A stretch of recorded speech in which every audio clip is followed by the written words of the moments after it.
Hey everyone, welcome to the Get Your Life Together Girl podcast, the ultimate blueprint to self-love and inner peace. I'm your host, Danielle Van.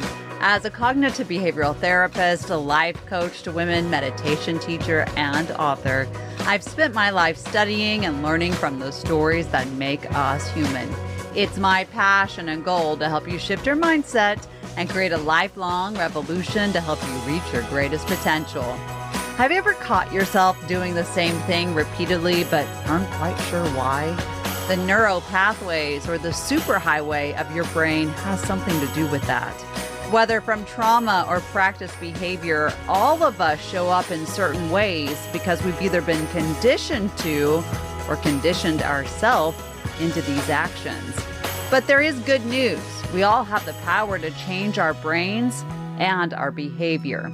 That's why I sat down with neuroscience researcher and therapist Adalina East to talk about what happens in our brains when we experience trauma, how neurogrooves and the neurohighway is truly formed, somatics. We even talk about the true impact of spirituality and how we can all start healing right now for our highest and greatest good. There's so much good information in this conversation, and it all can shift your life for the best right now. So let's dive right in. The Get Your Life Together Girl podcast starts right now. I'm excited to talk about something that, I totally geek out about if you've listened to this podcast, neuroscience. We're talking about spirituality today. We're talking about how we can blend these two masterful pieces of life together and create healing on a new level. So I'm excited to have you on today. Let's talk. Let's dive right in. We don't even need to worry about any of the formalities. Let's jump in. Who are you? What do you do? And let's get right to it. Thank you so much, Danielle. I'm so happy to be here. My name is Adalina East. I am a trauma specialist and an EMDR specialist. I trained with the United Nations for about 10 years in counseling survivors of trauma. And trauma, I define as anything that shifts and interrupts your life in such a way that is not desirable to you. Yes. And it takes a bit of work to get over, but it is possible to get over anything. Mm-hmm. And I can share this from the very depths of my soul after working with people who've undergone incredible traumas of war, death, abuse, domestic violence, and all of the rest of it. Yeah. I also trained as a neuroscientist because I found over time that a lot of the psychological methods that we use in the US are not used in other countries, first of all. And second of all, it is because sometimes the model of talk therapy can be really time consuming, really expensive, and it doesn't work for everybody. Right. So I went in search of something that would work for more people in a more rapid way, especially since when you work with the UN, you only get to stay in each place for about 3 years usually. So I wanted to leave people in good shape when I was leaving. And I've always been an intuitive. I was an intuitive as a child as well. And as I kept working with people from different cultures and here in the States, I found that the key to really healing things on a much more rapid scale was to blend neuroscience and psychology and spirituality, because we are all of those things. We are the mind, our emotions, our spirit, and our physical body. I think what you just said is so fundamental and many people do not understand. We can talk about trauma and it sits. We talk it to death, right? Maybe it doesn't go anywhere. Then we talk about, okay, here's these tools, but they're really the Band-Aid. We have to blend mind, body, spirit. Let's get a little fundamental for a moment. Let's give the definition of spirituality, because most people have this idea of it's just woo-woo, that's not for me, and they don't quite grasp what spirituality really is. Danielle, you're asking the hard questions. I know. That's why you came here. Leave it to a fellow therapist. Right. So for me and for my client base, I work with clients in America mostly, but I also work with clients all over the world. Right. Still. And I'm in my own private practice now. I don't work for the United Nations anymore. Mhm. I went through a very long physical illness that left me pretty incapacitated. Mm. And during that time, I had to figure out what else there was out there in the world for me. And I'm still working through a lot of the physical illness part of that. Mhm.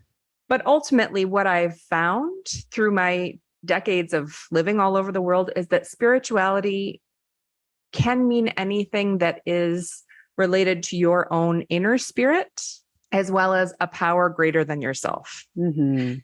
Now, I think that for a lot of people, they don't believe in a power greater than themselves. And for them, their spirituality is just purely their own intuition, their own spiritual connection to themselves. And that's great.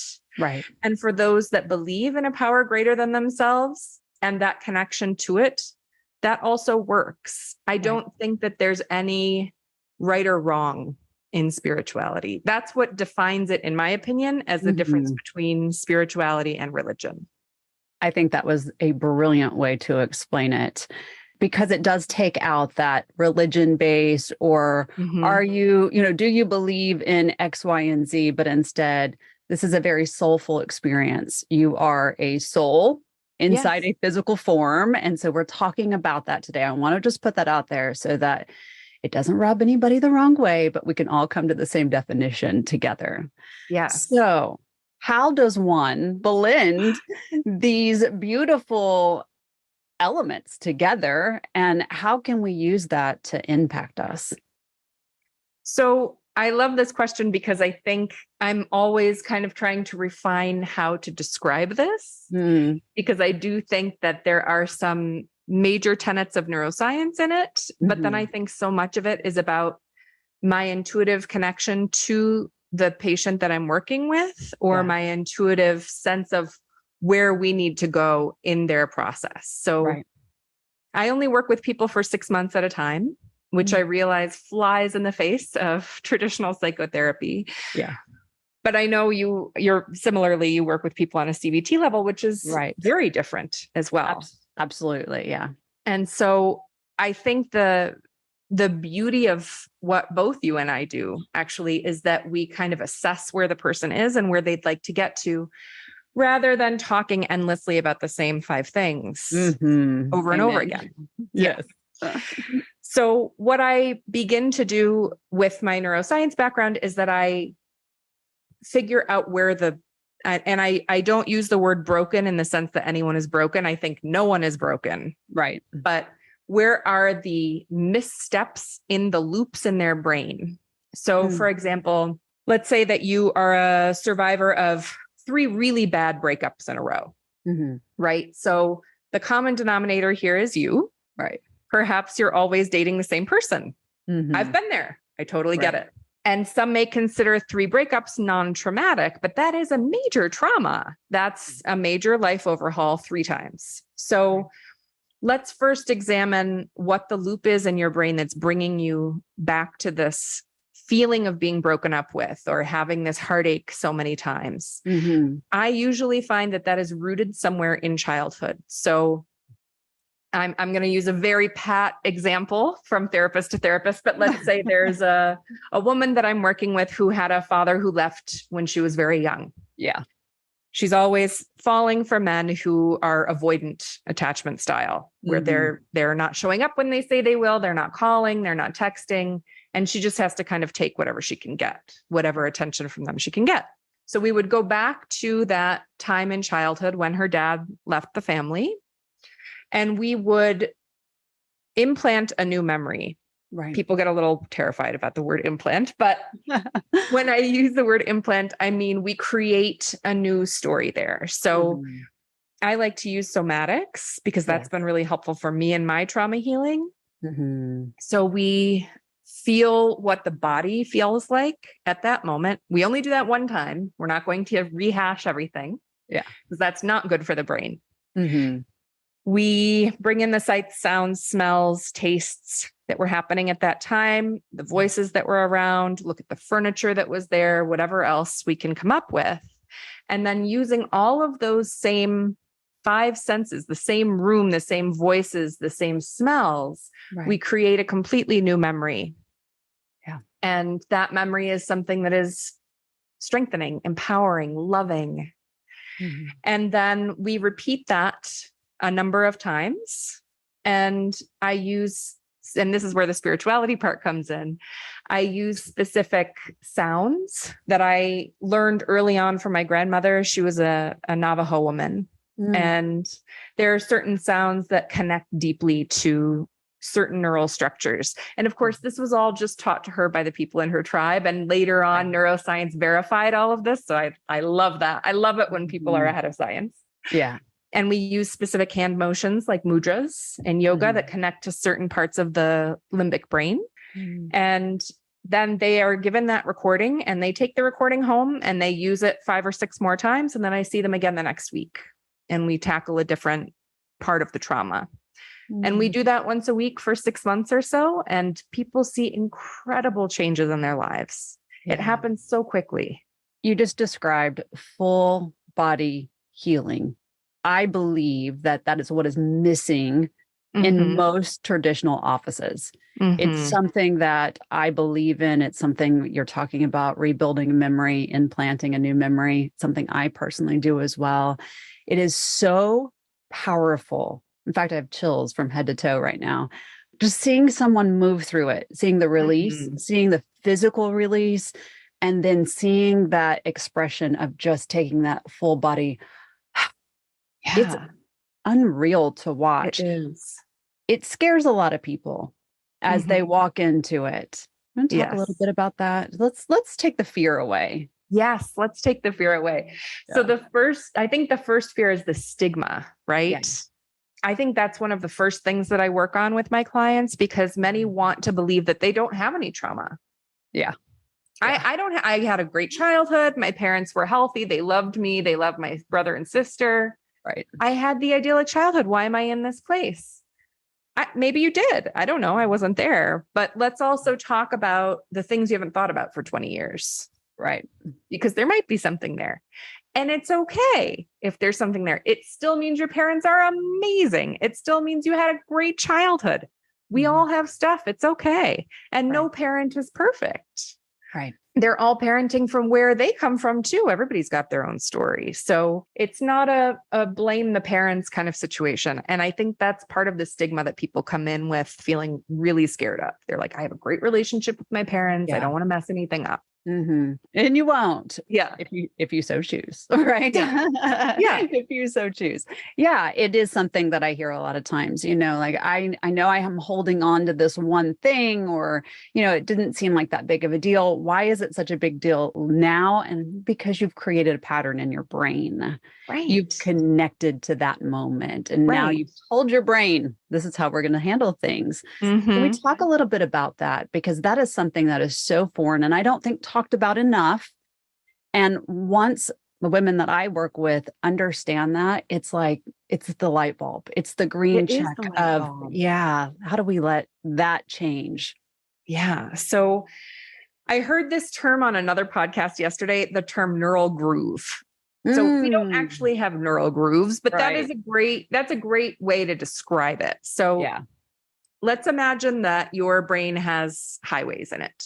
Let's say you live in Texas, right? Yes. So let's say you take the highway from Austin to Houston all the time. Same highway, same road, always. It's the quickest way. And you have to travel there once a week or something. So you know that road well, you can put on a podcast and listen. You don't even really have to pay attention to the road anymore. That is what we're doing in our brains. That's what our brains do all day because we do so many things. It is very difficult to remain mindful in every single moment of the day. It's very exhausting. Right. I know you teach a lot about mindfulness, so it's right up your alley. It is. So while we're on this sort of autopilot on the road from Austin to Houston, all these other things are happening around us.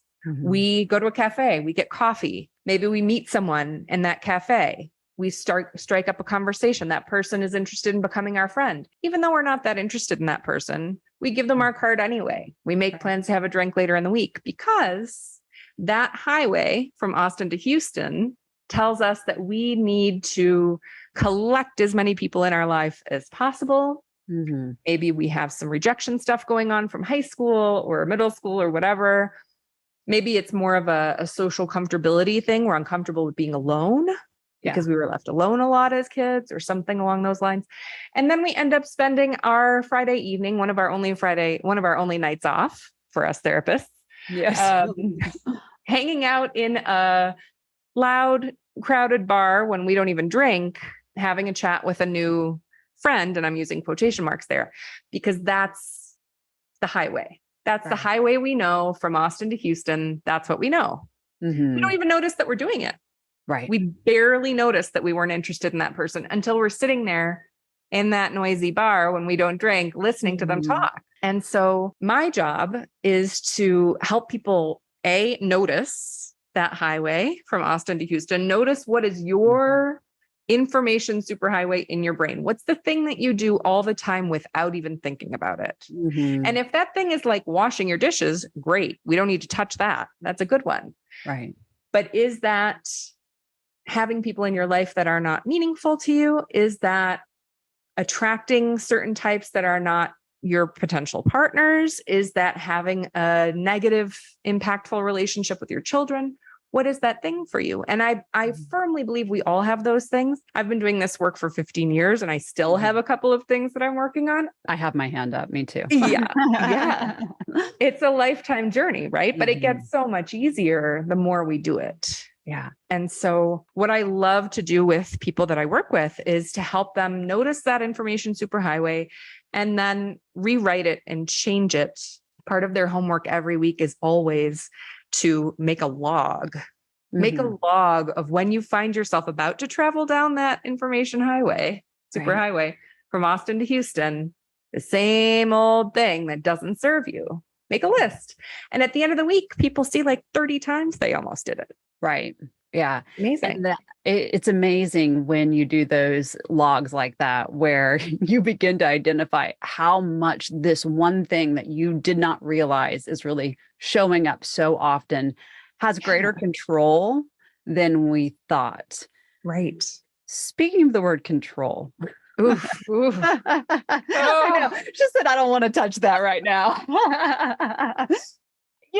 It's so fun. It's not funny. Okay, that's not the right word.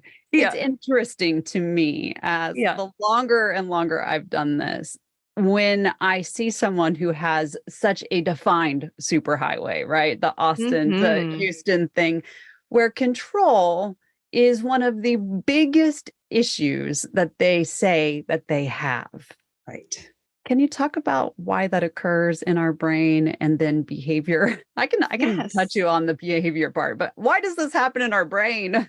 I absolutely would love to talk about that because it's something that I personally went through about 10 years ago that was so transformational in my life. So I think that when you grow up, and this is what I found not only in my life, but in my clients' lives, when you grow up in a situation where you really have no control, which is most of us, right? Because we're children.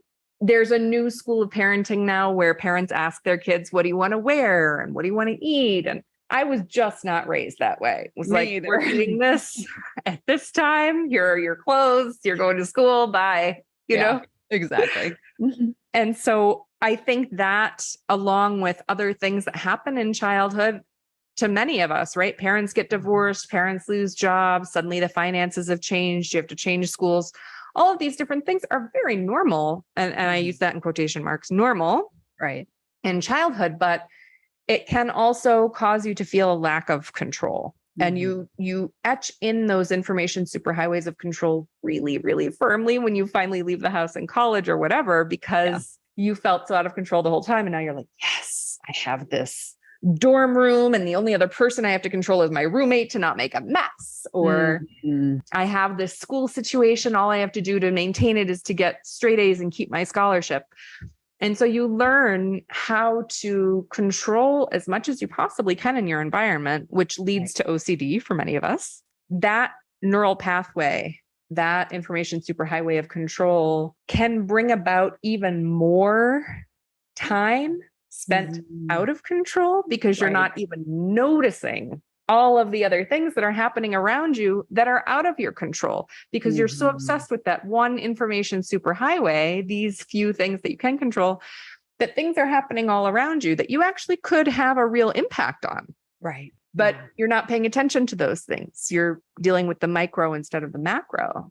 Mm-hmm. And so it happens that you just kind of dig yourself deeper into that traumatized hole.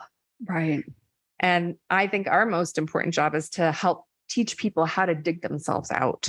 Oh, 100%. I think too, when we're talking about that control, is that so many people spend a lot of time in the emotional response of it all. Right. And they don't even realize that one, we have that superhighway fully active in that moment and that it's spurring on the thought.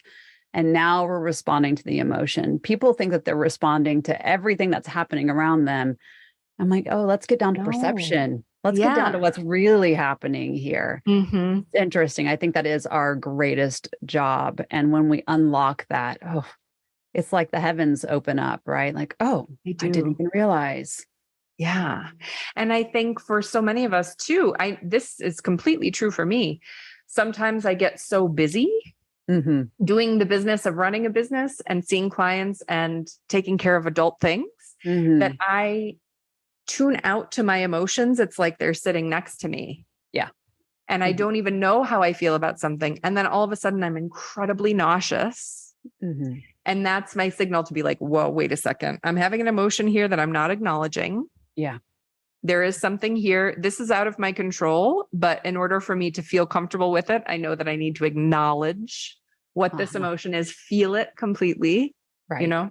100%. I always tell women, I'm sorry, but you're going to have to sit in it. And they're like, I don't want to sit in it. I'm like, I know, but you have to sit in it. We can't process anything, whether it's a thought or emotion or even an action, until we understand what we're doing. And the reason why you feel the way you do is because you don't understand what you're doing. Right. It's because that what I heard in the podcast yesterday, neural groove, is so deeply tread that it's hard to get out of. And don't you think that our society teaches us really young that it's not okay to be uncomfortable? Oh, 100%. We are told don't cry. Yes. Don't have any emotion. It's okay. Right. When we tell an adult, this happened to me, it's going to be fine. Yeah. I hear a lot of women too. I'm a mother of 3. So when my daughters, when my daughters were really young, now they're 18 and 16, but I would hear other moms say to their children, what do you want me to do about it? And that's so invalidating. It is. It's terrible. What do you want me to do about it? How about fix it? Help me fix this. What are you talking about? And that in of itself creates control later too. I mean, it's all these things, and it can, like you said, be the macro versus micro things that we don't even realize that we're still carrying. And it doesn't have to be these big activating traumas. It can be these small little aggressions that we didn't realize we connected to. Absolutely. And I actually feel like that can be an even more powerful thing to overcome, because these little micro things add up and get stacked on top of each other. And if they've been invalidated your entire life, like perhaps you were always, telling your friends, telling your therapist, I have this feeling about this. And they were like, oh, everyone has that. Don't worry about it. Yeah. That actually stacks shame on top of whatever you're feeling. And shame is like the killer, Yeah. I will often say, you're not alone in that. That happens to everyone. But how you connect to it is the important part, right? Because there is that sense of I'm not alone, right? Everybody has that feeling. So that makes me, quote, normal, air quotes there. Right. However, this doesn't make it feel any better. Right. Well, that's still validating too. And I think as long as we validate our own emotions, we're in a really good place to start recovering from trauma. It's when we're negating our emotions or pretending that they don't exist that makes it take longer and be more of a struggle. Yeah, absolutely. So much more resistance to it. Yeah. So we're talking about blending neuroscience and spirituality. How can we begin to do that other than hooking up with one of us and starting the therapy work of it? But what tools can really lead us into blending these two for our own lives? So one of the biggest tips that I usually give people when they're thinking about working with me is to start doing it for themselves in this particular way. So if we're not working together, you won't have these tones from the Navajo people. You won't have all of these different resources. But one thing you can do today, right now, is to notice what your highway from Austin to Houston is. Mm-hmm. So let's say your big issue in life right now is that you want to become more successful in business. And I work with a lot of entrepreneurs. Right. So is that information superhighway in your brain? Okay, I have to get up at 6 a.m. I have to kill it all day. I can't stop work until 6 p.m. I need to find something to do every minute of that day. Right. And yet I'm not seeing the results. So what that sounds like a very punishing information superhighway. And it also sounds like it's not working. Let's look at the feedback that you're receiving from that. It's not positive. So what are some other things that other entrepreneurs do that are working for them? Maybe you could join a social group online. I'm a part of 1 million to chat with other entrepreneurs about what's working for them. Maybe you can go back in your own history, figure out where you learned that. Where did you learn the 6 a.m. to 6 p.m. no breaks thing? And start to just yourself kind of rewrite that. Like if it was one particular traumatic experience as a kid, bring in the sights and sounds and smells of that moment just for a moment, and then rewrite it in a way that makes you feel good and empowered about taking breaks, about taking time to go out and network instead of just sitting in front of the computer all the time. Although a lot of our networking now is on the computer, but it's still fun. Yeah, it is. And then tune into your soul, tune into your intuitive sense. What intuitively feels good to you? If you have a higher power, tune into your higher power and ask for guidance. And those are just things that you can do on your own that are completely free. I also have a couple of free courses on my website too that people can find pretty easily. It's really interesting. When I was doing my own work, because the truth is, guys, every therapist has their own stuff because we are also humans, right? And so we have to do our own work too. And sometimes things happen to us, or we're sitting with someone and they say something and we're like, oh, okay, we're going to have to write that down for later, right? It comes up, right? Because you've triggered our superhighway at that point. And one of the things for me that I realized was so active in my life was just what you said. We have to go back and look at, why do we have that hustle ingrained in us? My dad was an entrepreneur. My mom did not go to law school until I was well into, I think she finished when I was in high school. So I had that hustle mentality all the time and realized how quickly that would send me into burnout. And yet, even in burnout, I'd still hustle, right? And so you get sick. You have moments of full stops because the brain says, hey, by the way, this is not happy. This is not good. This is not what your body needs. Not spiritually, not physically, emotionally, mentally, even financially. So it is really interesting how we do get those full stops when we are not aware of what highway or groove is active. Right. Absolutely. And I think I feel so lucky every day to do what I do because I feel like not only do we get to work with people to rewrite those highways and to have their lives feel better to them. Right. But I don't know about you, but I learned something major and new from every single person I ever work with. Of 5,000%. Yeah. Even if you just learn what doesn't work for someone, you realize, oh, I need to create or come up with or find something else that will allow them to process. And then that way you have a process when something looks similar the next time. Right. It's really and it helps you avoid burnout as well. Yes, 100%. So where do you find that highway identification gets most people in that broken, stuck phase? Where does the highway leave people off? For example, when I first started my practice, I found that I was working with a lot of people in their 20s who were incredibly burned out. And I think that is a sign of the times that we were going through at that point. That was about 6 years ago. And people were trying to figure out, okay, my parents had insurance, they had cars, they had a home. And they only worked 40 hours a week. But now I have to have like 2 side hustles to have all of those things. Right. I'm exhausted and I'm burned out. However, now, we're still, I don't ever want to say post-pandemic because it rages on in many countries of the world. Yes. In our particular country here in the US, we are fortunate enough that it is not as intense. And at this point, I'm finding it to be almost everyone of every age because the pandemic of loneliness is also real. Yeah. And those information superhighways in our brains made us afraid of one another. throughout the whole thing. And so it's hard to get back out there and to start communicating with people again. Mm-hmm. When we think about our brains and what's healthy for them, we always have to think about the vagus nerve, which is the fifth cranial nerve in our brains. And the vagus nerve can be toned through social interaction. Mm-hmm. It can also be toned through humming, toning, a variety of different things, but its most amazing tone exists when we're being social. And so nothing leads to burnout more quickly than sitting alone in your feelings. And sitting alone with that feeling of burnout. And so I think that for all of us, really, at this point in time, it's really important to get as social as we can. Sadly, the fifth cranial nerve is not stimulated by online interaction in the same way that it is through in-person interaction. But, in New York during the worst of the pandemic, they set up restaurants outside, literally in the street, under like a rooftop, basically, and people would sit and eat outside under a rooftop in the freezing snow just to have that social connection. And that is an extreme example, but even if you're immunocompromised, which I am, and it's hard to go out and be in groups, still try to do things outside with other people, try to have that social interaction, because nothing will help your burnout more quickly in terms of, not just in my opinion, but in terms of neuroscience, than that social interaction. Feeling close to people who understand you and can see your perspective.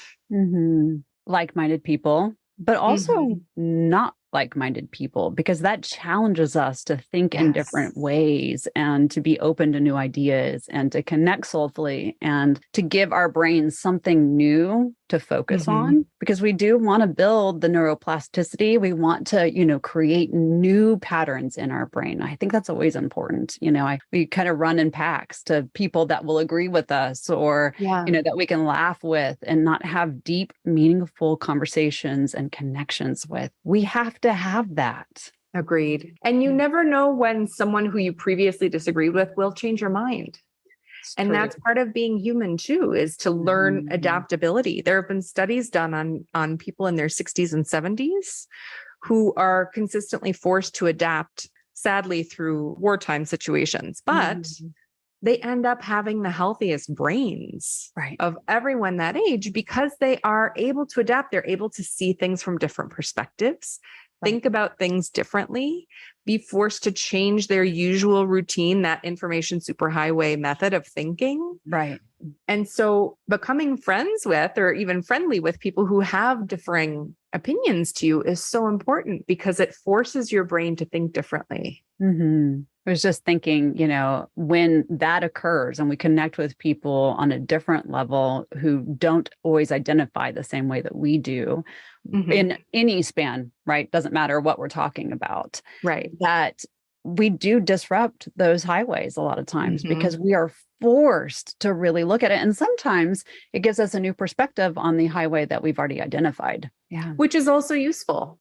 Let's get back to the neuroscience and spirituality. I love the idea of using sound. I'm a sound therapist myself. I think it's so powerful to see the resonance in the body. What else can we do to create some more movement and to create those spaces where we do feel our best? So there's this man named Porges, and I'm sure you've heard of him. Many of the therapists that I love and engage with love Porges' polyvagal theory. So his polyvagal theory basically states that we have this vagus nerve, this fifth cranial nerve, that needs stimulation and toning all the time.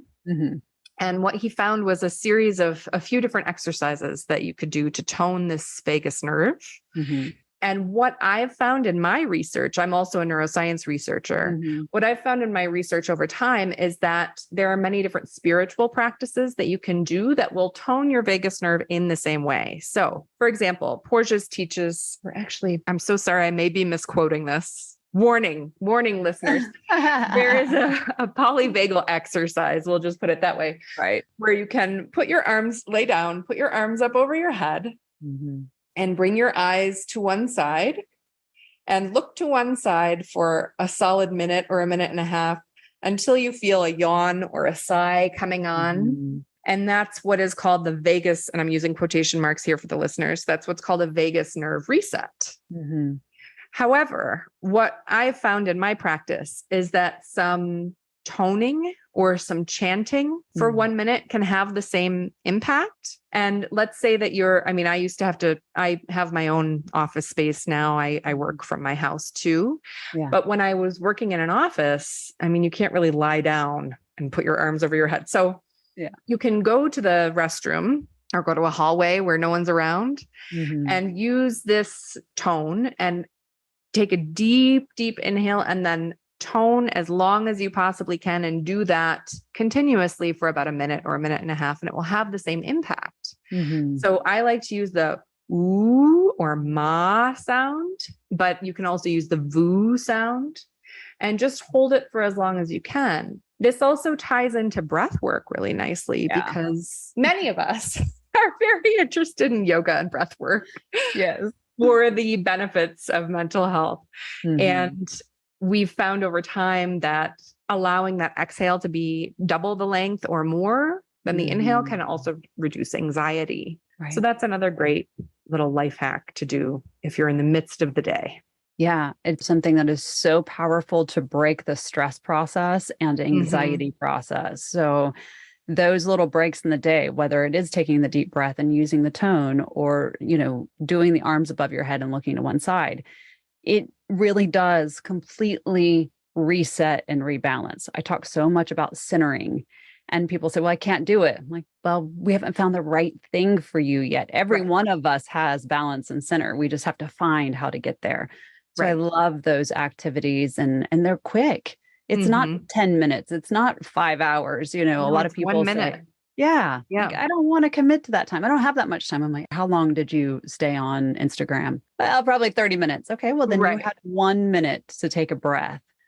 29 And minutes? did that time on Instagram make you feel soothed? Or was that just ramping you up more? Right. Big conversation around that. Yeah. How can we begin to focus on our thoughts, our feelings, what's happening in the superhighway, and connecting it into that spiritual element? So again, I would go back to this idea of the log, right? So look at what you are on automatic pilot with daily. And one really quick thing that you can do is every time you notice you're about to go into that automatic pilot moment, that information superhighway, that negative self-talk or whatever is going on. Right.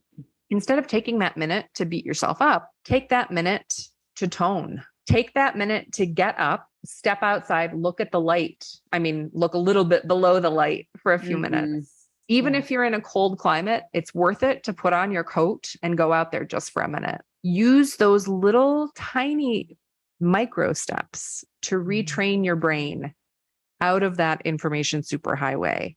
The moment you catch yourself about to write down on your log, yep, I'm talking to myself about how much I hate this again, or about this person who's not good for me again. Stop. Go do something completely different. While you're outside, it's a really great time to meditate if you have a meditation practice, or to tune into your intuition and say, what do I want for the rest of this day? What do I want to feel like for the rest of this day? And what are the little specific tasks that I can do to feel like that? Right. Yeah. I was just going to say, I'm going to add on in that practice of going outside or standing up or doing whatever it is that you do to break the cycle that's happening is to add the discovery questions. What was I doing before I started going into the autopilot? Right. What came up for me that brought me into that space in my thought process? And from there, like you said, how do I want to feel? What do I want to do with this thought? Right. Was it necessary for me to go there? Do I even believe what I was telling myself? Right. Because we start then talking about subconscious and conscious thoughts, and that's a 5-hour conversation. It is. It's a fun one, though. It is. It is. Yeah. A lot of people don't understand, though, that, they'll say, well, I don't even know why I'm thinking that. I'm like, well, we have to go back to the subconscious, right? And anytime you get little glimmers of those experiences and those thoughts, it's really your brain telling you, hey, we still have something to address here. Right. Exactly. I always ask this question because it's fascinating to me. what the answers have been. And it's fascinating to kind of hear someone kind of unravel what they wished the large majority knew. So, what would you wish that women knew that they may not have active in their life right now? I wish that women knew that they can truly come back from anything. Mm. They can heal from absolutely anything. And I know that may sound Pollyanna and a bit naive, but I have worked all over the world. I've worked with survivors of war and natural disaster devastation and domestic violence, things we cannot here in the US even conceive of living through. Right. And I've watched women thrive on the other side of that. And the key to that is retraining your brain out of that traumatic loop and replacing those traumatic loops with new things that motivate you and keep you moving forward. And this can be done at any time. There's no age that's too old and no age that is too young. It is always possible. Yes. Thank you for saying that. Because I know a lot of my clients are in their 50s and they're like, I have spent my whole life like this. It's too late. Never. Okay. If you're 50 and you possibly have another, say, 30 or 40 years, you almost have equal time. So are you sure you don't have time? And that's always a big eye opener.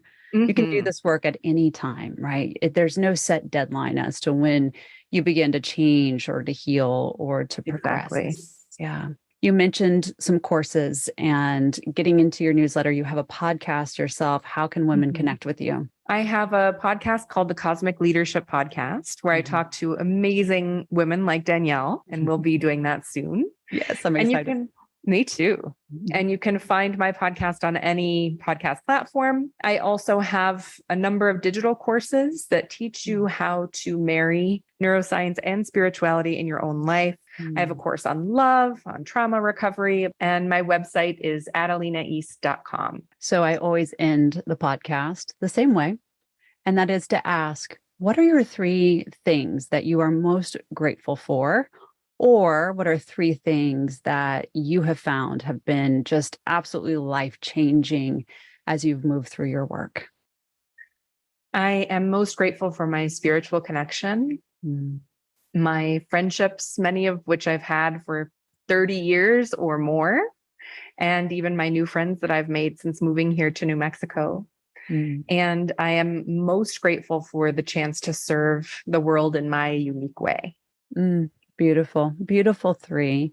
I can't thank you enough for your time, for all of the great tools that you've provided to all of the listeners, and just letting us open up a space where we remember that we are soulful beings having a very physical experience.